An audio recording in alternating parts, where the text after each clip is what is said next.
Assalamualaikum warahmatullahi wabarakatuh.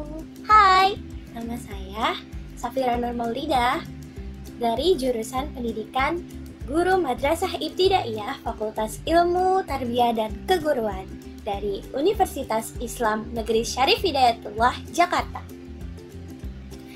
Di video ini saya akan menjelaskan tentang adaptasi makhluk hidup.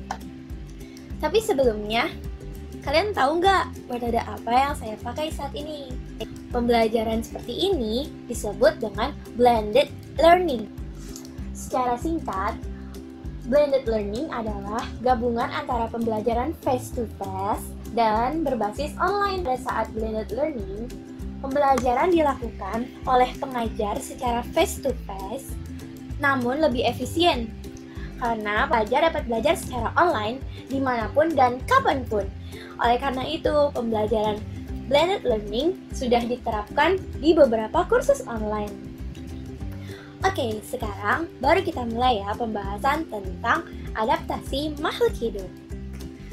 Coba deh kalian perhatiin antara bebek, ayam, atau burung. Mereka itu sama-sama unggas kan? Namun ada tidak perbedaannya? Atau seperti pohon kaktus dengan pohon teratai?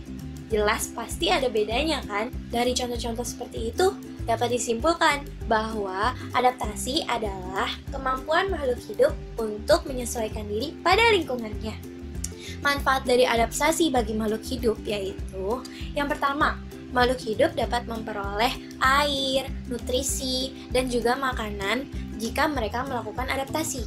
Yang kedua, untuk melindungi diri mereka dari predator alami mereka. Ketiga, untuk bereproduksi. Keempat, untuk mengatasi kondisi yang ada di lingkungannya seperti temperatur suhu, panas, cuaca yang terus berubah-ubah. Dan yang kelima, untuk mengatasi diri dari perubahan yang ada di sekeliling mereka. Lalu, adaptasi dibagi menjadi 3, yaitu adaptasi morfologi, adaptasi fisiologi, dan adaptasi tingkah laku. Yang pertama kita bahas adalah adaptasi morfologi. Adaptasi morfologi itu adalah perubahan bentuk tubuh atau organ tubuh makhluk hidup untuk menyesuaikan lingkungannya. Salah satu contohnya itu yang ada pada burung.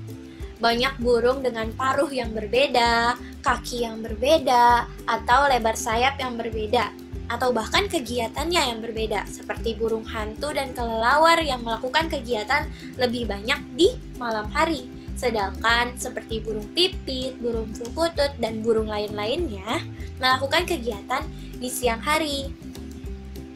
Salah satu contohnya juga adalah bentuk paruhnya dan bentuk kakinya yang disesuaikan dengan kebiasaan, pola makan, dan juga lingkungan yang ada di sekelilingnya. Kaki bebek memiliki selaput dikarenakan bebek itu harus terus berenang. Dan karena kegiatannya banyak dilakukan di tempat berlumpur atau berair seperti peternakan yang penuh lumpur dan juga sungai. Sedangkan kaki ayam selanya itu lebih lebar dikarenakan kegiatan kaki ayam yang mengais tanah untuk mendapatkan biji-bijian ataupun cacing. Kemudian selanjutnya adalah adaptasi fisiologi. Adaptasi fisiologis itu bentuk penyesuaian fungsi bagian tubuh makhluk hidup untuk menyesuaikan diri dengan lingkungannya. Bunglon itu merubah warna kulitnya menyesuaikan dengan lingkungannya. Seperti saat bunglon kita taruh di daunan, maka tubuh bunglon akan berubah menjadi hijau. Lalu jika kita taruh bunglon di bagian pepohonan yang berbatang atau kayu, mereka akan berubah warna menjadi coklat. Nah, yang dilakukan oleh bunglon itu disebut dengan kamuflase.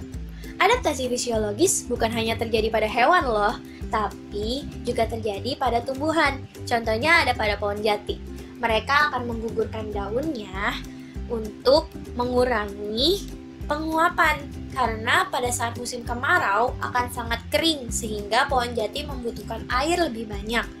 Karena air sulit didapat, maka pohon jati terpaksa harus menggugurkan daunnya agar tidak terjadi penguapan yang dilakukan oleh daun.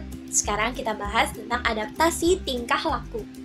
Beberapa makhluk hidup itu harus melakukan adaptasi tingkah laku agar mereka terbebas dari bahaya yang mengancam mereka. Maka dari itu, beberapa makhluk hidup harus memiliki adaptasi seperti itu agar mereka selalu terjaga. Tapi ada contoh lain, yaitu pada lumba-lumba dan paus. Lumba-lumba dan paus itu kan adalah mamalia yang tinggal di laut. Otomatis, mamalia itu bernafas dengan paru-paru, memiliki kelenjar susu, dan juga melahirkan.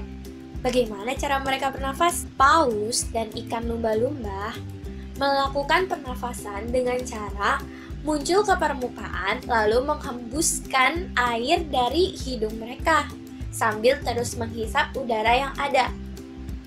Nah, air yang keluar dari hidung mereka itu adalah sisa-sisa dari pernafasan mereka yang tercampur dengan air dan juga hasil sisa dari ikan paus saat memakan plankton. Oke, sekian penjelasan dari saya. Saya undur diri. Wassalamualaikum warahmatullahi wabarakatuh. Bye-bye.